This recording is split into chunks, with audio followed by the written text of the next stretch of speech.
Hello, this is Kira, and this is going to be another DotA How To.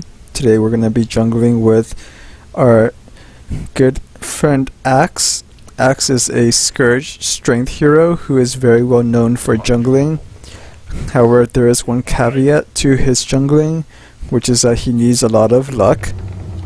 His main jungling skill is Counter Helix, which runs on luck. There's a 17% chance that he will trigger a AoE damage whenever he gets hit, and the hit and the trigger can only occur every 0.7 seconds or 0.6 seconds depending on what level it is. I think it goes down to 0.5 and then 0.4, but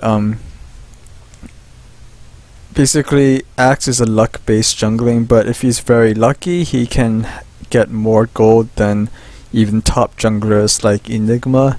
But if he's not lucky at all, then you're pretty much stymied for the whole game. I mean, you won't have any experience and you won't have any gold, and you would have used a lot of your gold on buying like items that regenerate your health and mana. But here I'm just showing you the skills. Battle Hunger is going to be your secondary skill for jungling because it enables you to deal damage when you're not around, as well as ganking enemy heroes. And then showing you Counter Helix, which is the main skill you're going to be using in jungling. You can basically normalize your luck. You can say that on average you'll jungle approximately at the same rate as Enigma, so around 6 minutes you should be able to get your Ring of Health. You get your Ring of Health in order to create a Vanguard. Once you get Vanguard, you can jungle indefinitely. It's the same condition as Enigma's Soul Ring, but Axe is not so much as a ganker as he is just like a hardcore tank, so getting a Vanguard is better. His jungling resource is basically health, whereas Enigma's jungling resource is mana. So basically when you start off, you definitely want to get a stout shield. That's going to prevent a lot of damage because you'll be getting hit constantly. And you start with a small camp. In the small camp, you want to hit the creep that deals damage. In this case, the High Priest will always heal as soon as damage is dealt, so there's no real need to focus on that creep. Hit the Troll Berserkers instead. Once you're done with that, you can head over to your triangle, basically the high middle camp. Here, if you eat that tree and then you run through there, you can gauge if you can do this camp at level 1. If you get a couple spins on the way out, then you should just go ahead and finish it.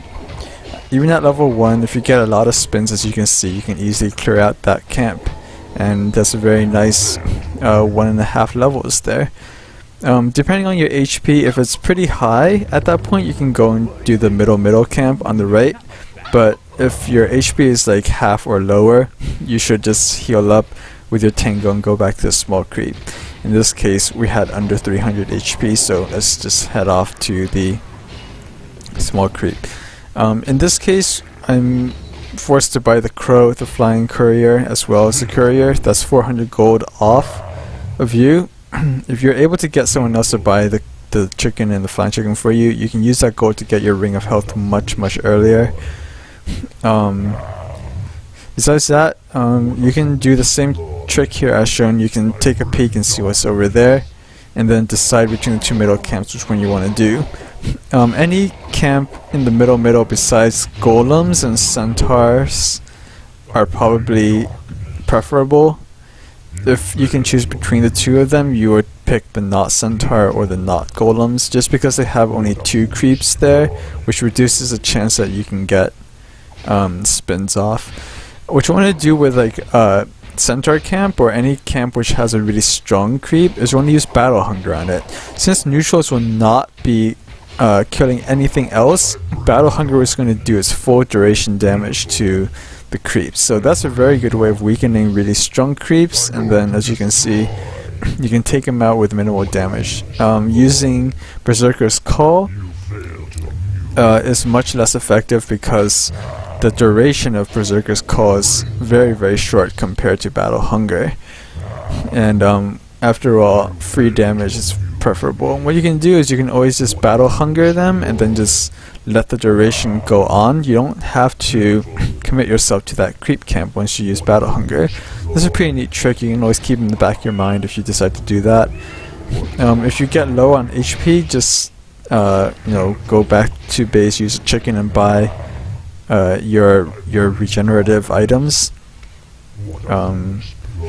What you want to do is have around 2 to 50 or more HP before you start a creep camp, because you don't know if you're gonna spin or not. That's the luck dependent part of Axe's jungling technique. But you can usually gauge, and then if you can get them to follow you, if they're just slightly out of range, you can still trigger your spin as seen there. Even though they're not actually hitting you, if they're close enough to it, you will still trigger a counter helix. So keep that in mind. If you're very, very low on HP, you can kind of cheat the system there and get some free counter helixes in without taking any damage or dealing any damage. Here basically, you want to just deal as much damage. In this case, you want to deal as much damage and take as much damage without overwhelming yourself, and that comes with experience, I guess, but you can pretty much judge pretty accurately if you're gonna die or not. It's always preferable to not die. You can always buy healing salves. The 100 gold restores 400 HP item. You can see here that I just bought 2 of them. If you use salves to jungle instead of tangos, you can always use a salve after clearing a camp, and by the time you get to the next camp, you will have taken a full 400 HP heal. So that is an alternative, but it does not allow you to cut trees and allow you to gain access to creeps faster. So you might want to start out early with salves, but once you can start tanking the creeps and going faster, you want to use tangos or pick yourself up a crawling axe in order to get rid of trees that might otherwise get in your way and slow down your jungling. Your first item you're shooting for with axe is always going to be Vanguard. There are times when you can use a blink dagger rush, but I find personally that if you do that, you are very susceptible to death, because you just don't have that much survivability without your Vanguard, and getting the Vanguard just allows you to stay in jungle at your will. So that allows you to gain access to your resources for gold. Here, once you get to level 4 or 5, leveling up your counter helix. Here's an example of what I was saying, where if you're just out of range, because the neutrals are always attacking you while chasing you, you can trigger the counter helix that way. At level 6, sometimes I get the ulti and sometimes I don't. That's really up to you. If you notice that the game is very active, they're ganking a lot, one consequence of ganking a lot is that they're usually at low HP running around. So you can take advantage of that using your ulti, but since you're using Battle Hunger in an active way here, you might be short on mana, so that's why you might want to just use Battle Hunger. So that's going to be the end of the video. At this time, you can see I picked a Ring of Health. If you didn't have to buy the chicken, then you'd have 400 extra gold and you'd be pretty much at your Vanguard already. So that's pretty much it for jungling with Axe. Thank you guys for watching. This is Kira, and I hope to see you again for a next DotA How To. Bye.